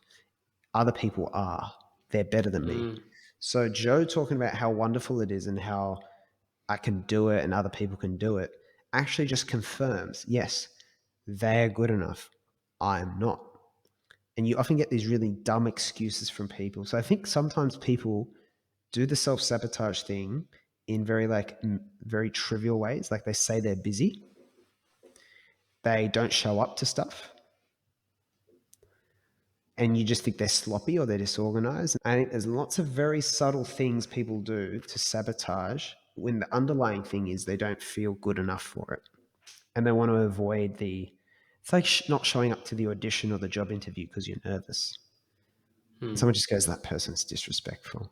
Or I've done it a million times. But like a lot of people actually self-sabotaging, convinced, and they almost, you create you create that behavior in other people. And then they're almost creating a trigger for someone to criticize them, like you did this wrong, and almost creating it subconsciously to revalidate. And you're probably thinking, why the hell would someone do that? It makes no sense. But the ego is a creature of familiarity, right? It's more interested in what's familiar is safe, even if what's familiar and safe is actually depression or being angry. It identifies with it. It's like, I don't know what success feels like. It's actually scarier because if I don't like success, what does that mean? Or if everyone can see that I'm not good enough on a larger scale, that's terrifying. I'd rather be depressed. At least I know what this is like. It's funny the process, because I've definitely been there. I think we all have, mate. In more like, and I'll continue. I feel you continue to be there whenever you're pushing your previous limits. Yeah, always. Like you, Always. so that's almost like a constant, depending on how far out of your depth that you think you are. Yep. It's sort of a constant, and it's like through that self-awareness, you can maybe push yourself, and then like similar to what you're talking about, then you experience new things that are contrary to what you actually believed, which is then how you You have to slowly, like in yeah, conscious. it's like it just Remember with you changes. guys was like, hey, just start a little project. Like the simpler, so the mistake we used to make was pitching someone on the whole journey. Right? Like you could do this, it would be a podcast now, but then if you get enough listeners, it could be a business and you could quit your job and blah, blah, blah. And we used to like, look, how great's this journey in front of you? And sometimes it's good if someone's ready for it. If someone's fearful and all that, they're not, and also just like not consciously committing to that yet. And they don't have that identity for it. So it's like trying to sell them a dress. And it's like, I'm a man, dude. I wear jeans and shirt. Like you're trying to sell me a dress. That's almost what it's like. It's like that's just not for me. I'm not that sort of person. It's a beautiful dress, but like I'm not going to wear that. But then it's like once you go through the journey of like small steps, right? You can gradually ease into that identity, and that's why you have to be incredibly subtle with people who have a very low self-opinion. You have to be very cunning and creative. And so that's why Robert Greene, I mentioned that funny bit at the start about him taking Lewis Howes, who's very sweet and naive, people have egos. He says, you always got to, everything in this is subtle. So when you think it's all evil being this strategic and all that, like I do this all day, every day with people. Because like they have fear, they have doubt, they don't identify it, but I can see from their behavior, they love doing something. They kind of internally want to do more of it, but they won't identify with it. So all day, every day, I feel like I'm playing this fucking game with people, and it's all in the subtle. It's all. One kid said to me, he goes, "Oh, you and Liam spend all day kind of tricking me into doing things that are good for me." It's the funniest thing in the world. But that's what you do with this. It's like whenever That's what you have to you do. You you have to be basically have to incredibly trick yourself. subtle. My mum doesn't want me telling her how to improve her life. And you know what? I said to my mate the other day, I go, I know that I don't want to hear it from people Mm. unless I'm in a really particular headspace. He goes, I like to think I'm open to it. But he goes, but like, no, I appreciate your self-awareness. I go, yeah, like you resist. It's ego again. Your ego wants to feel like it's in control. It wants to feel like it's choosing it. Mm. Yeah, that's a good point when someone, yeah, when someone that you're close with or you trust tries to point something out that will benefit you, you do instantly like shy away from it or just think that this person doesn't know what they're talking about or, Yep. all these things just spring up and you're like, but then that comes back into intuition and you're just like, they're right. Yeah. Well, you're always chipping away at that person, even if they resist you. So you Mm. are always making some progress. But, my mum would always say, I told your dad to eat healthy. And as soon as he goes to fitness trainer, fitness trainer says it and he does it straight away. He goes, he never listens to me. But, Mm. you know, it's like the thing, you have to see it 7 or 8 times before you can buy. Like, you're actually the first step in the funnel. You were the first exposure to the idea. Then there was an external person who also said it. It's like when I started doing debating, my mum had been lecturing me for years at high school. And then a teacher pulled me aside and said, Joe, I think you'd be really good at it. And I was like, mum said it and this teacher said it, so I'll do it. But, teacher gets credit for the sale, let's say, but mum played a part. So you're Mm. often not the one who gets to claim the victory, but you played a role. Yeah, that's a great point.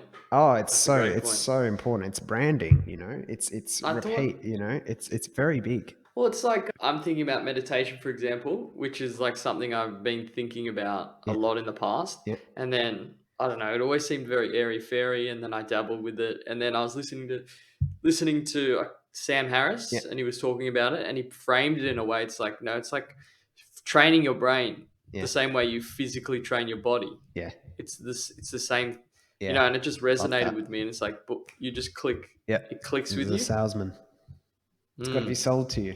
We made that But that's episode like just everyday life skill sales But that just resonated with me because I can relate to physical training training. Yep. Yep. from a running perspective. So it's like very Perfect. individual. Yeah. Well, this is a great leading on to the final one, which is 7, get inside the mind of others. And the way Robert Greene teaches us to get inside the mind of others is not to be obvious about it. He goes, Mm. you can't just sit, yes, like people think they're clever because they ask you questions trying to lead the horse to water. But he goes, but that's still too obvious. And what he actually encourages us to do, and so you got to get outside of what you think and you got to like try, how is Luke looking at this? All right. So what is he actually saying he's interested in now? How can I align what he seems to really want with what he's saying he's interested in? So like, oh, I want to have more peace in my life. It's like, so Liam, he wants to talk about meditation at a school, and he said, yeah, it can actually improve your sex life. And he threw it in there because he knew it'd be a curveball, and he'd get, how do you get young people interested in meditation? It's like, sex life. All right. And now we have interest. Now you have my attention. And so this idea of like everyone's such a complex soup of conditioning and childhood and everything. So how do you actually understand them?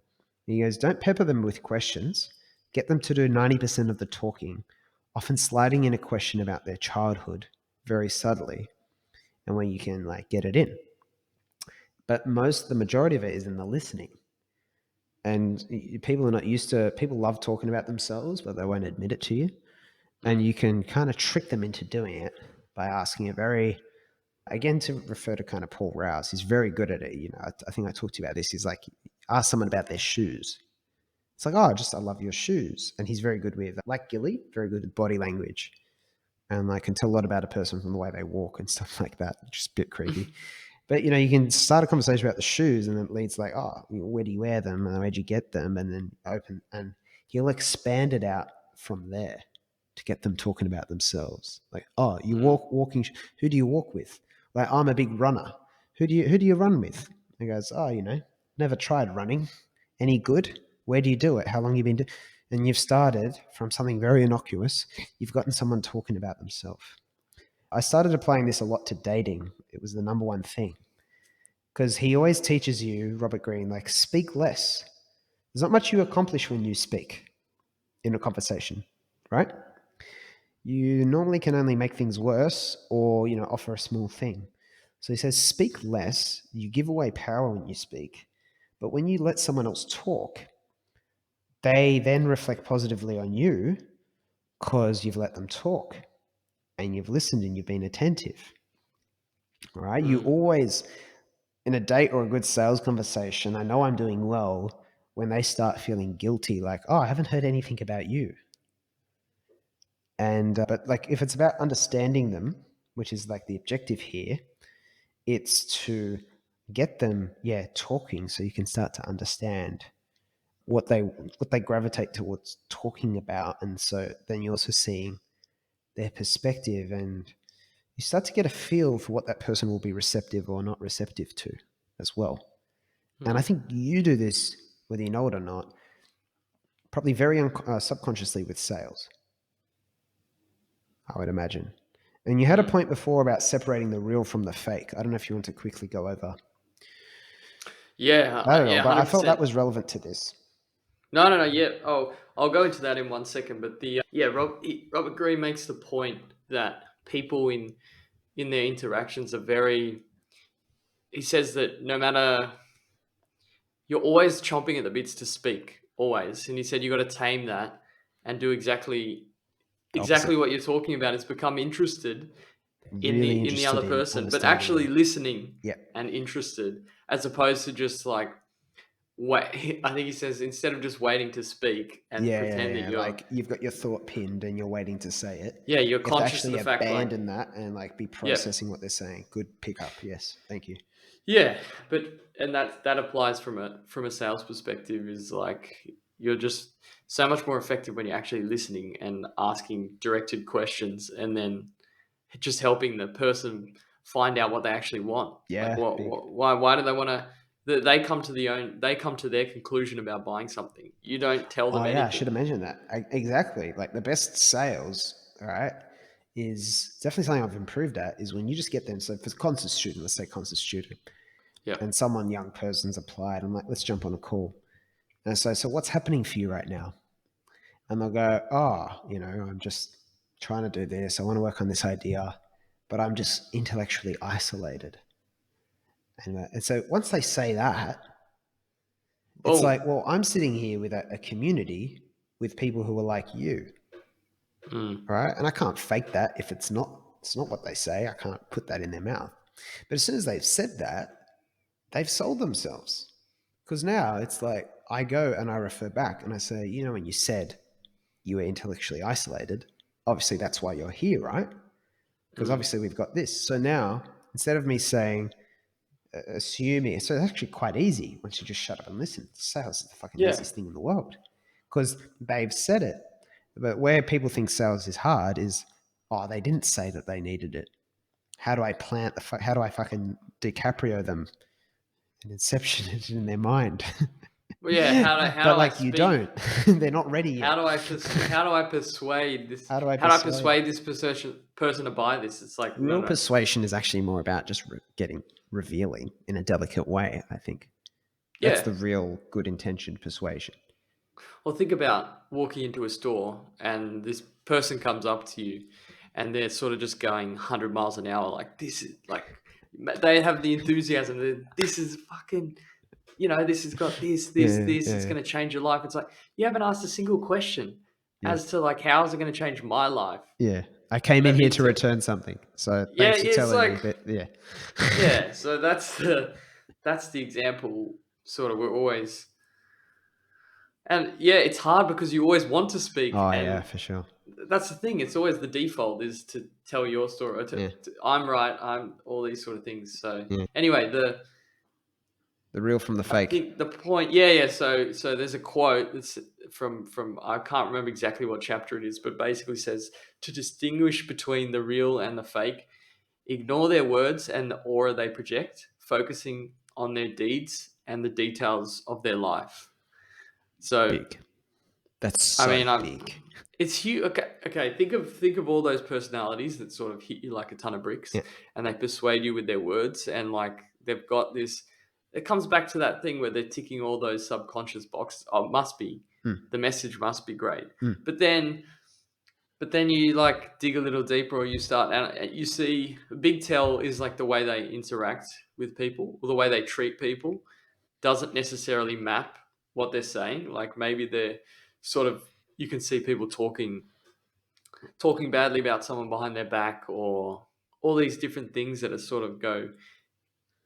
I'm talking about a leader, for example, a quote Yeah. unquote leader. It's like, this doesn't really make sense. This doesn't add up. It's like, so Robert Greene makes a point, like always just analyze their actions and basically the promises they keep to themselves and other people, the way they listen, all these different things that are not the words and the aura that they present, No, which is never. a big idea. Don't pay attention to. I've learned that. Don't pay attention to what people like. We always said, "What do you need? What do you want more of?" And people are like, "I want an accountability call in the community." Then we put on an accountability call, and no one shows up. So even on that level, you learn, all right, but actually, what are people already doing? So, for example, you and the podcast, Luke, this podcast, I was like, well, Luke and I already have these conversations. He already asked a lot of questions about what I think about things. So instead of like, hey, Luke, would you come on and do this? First, it was like, oh, he already does it. He'll say yes as long as he's available. So the question is not like, would you do this new behavior? It's actually, would you do this same behavior with me in a more formal way and come on the podcast? Yeah. And so I didn't have to really ask you intellectually if you do it. I really just look at your behavior. And so this is my approach to hiring. So I apply this to every level of my life. My approach to hiring is, does this person already do this without really needing to be asked? If they already do it, they'll do it in a role where they get paid. As long as there's no insecurity, like saying, I don't want to get money for this. More or less, but a lot of people try and hire you to do something you haven't done before.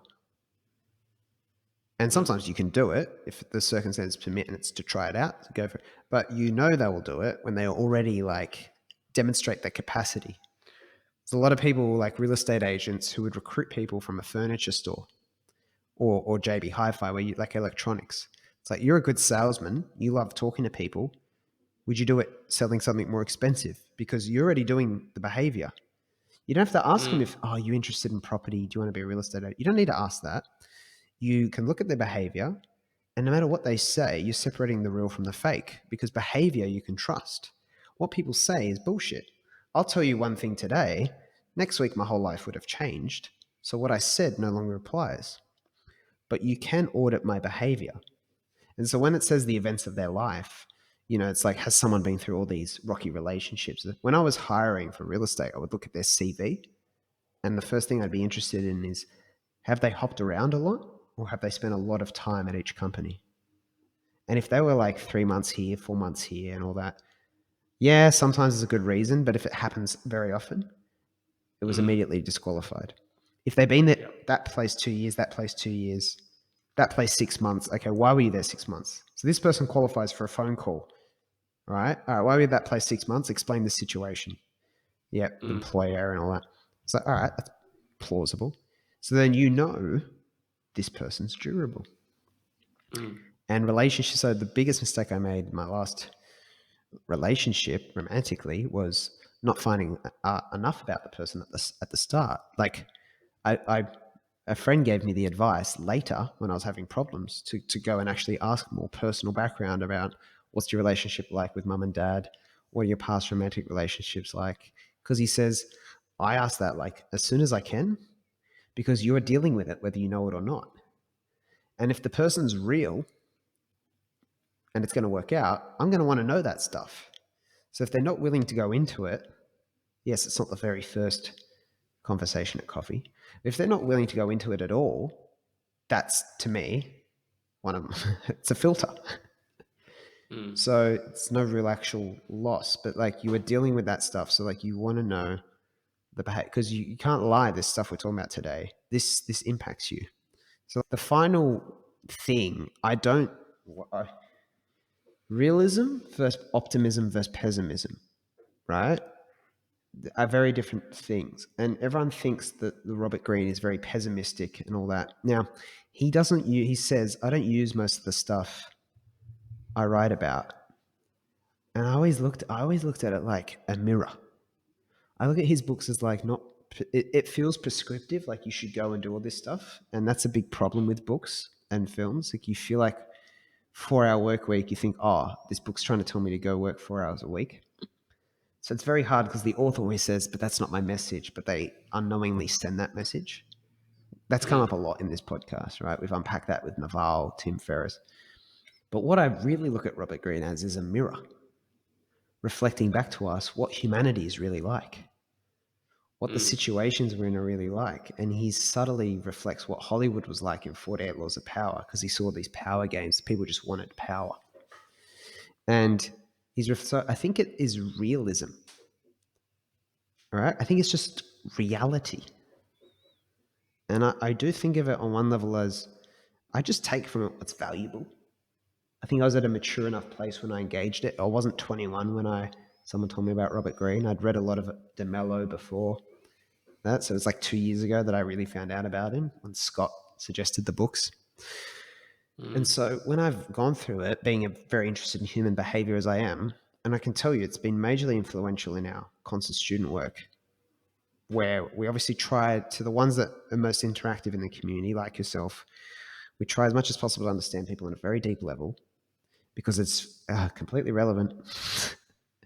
If someone's risk taking and how they're interacting in a work environment and everything like that, and how they're going to perform in their career and all that, is completely relevant. That their psychology is inseparable from that. It's a gimmick to divorce it from that conversation. Absolute gimmick. So I find it incredibly useful and enlightening.